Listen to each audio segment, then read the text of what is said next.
Okay, so let us we can just discuss of that the topics on the typhoid fever. So here it is. What is the typhoid fever? Na? So in that the typhoid fever, it's also known as the enteric fever. Okay, one of the image represent to you. It's what suggest. So white coating on the tongue. Then next figure is for the microorganisms. Then races on the body. It's also known as the rose spot उसको बोला जाता है. और दूसरा है कि liver और spline, ये दोनों क्या हो जाता है, तो उसमें जो बोलते हैं कि एनलार्जमेंट हो जाता है ना. तो enlargement of the liver it's known as the hepatomegaly, and spleen का एनलार्जमेंट उसको बोलते हैं splenomegaly. Ulcers in the intestine also is occur. Okay, because of that कि the typhoid fever, the organisms is mostly affect to the intestines. Okay, that's why it's also known as the enteric fever. Okay, typhoid fever is also known as the enteric fever.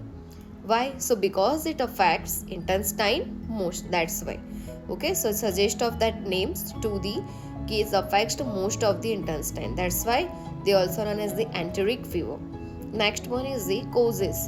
The most of the causes affected is the bacteria, is the Salmonella typhi 95%, and Salmonella paratyphi is just of the 5%. Okay, if any one of that, जैसे भी हम पढ़ते हैं कि कोई भी field related to para है ना, ये जस्ट फॉर अवर अंडरस्टैंडिंग, तो वो हमेशा कैसा अफेक्ट करेंगी, बहुत ही लो अफेक्ट करेंगी. ओके, तो इसकी वजह से साल्मोनेला पैराटाइफी जो है उसकी वजह से चांसेस टाइफाइड होने का सिर्फ 5% है.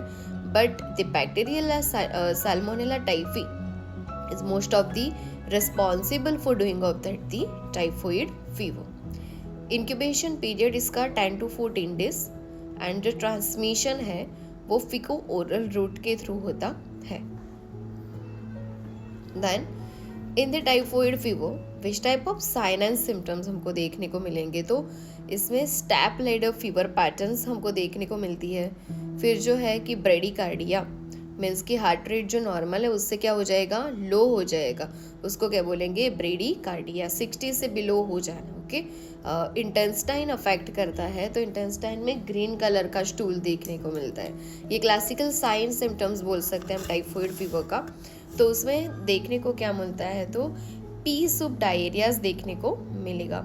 ल्यूकोसाइटोपेनिया भी देखने को मिलेगा. It's means of that WBC जो होता है वो क्या हो जाता है, decrease of there. It's known as the leucocytopenia.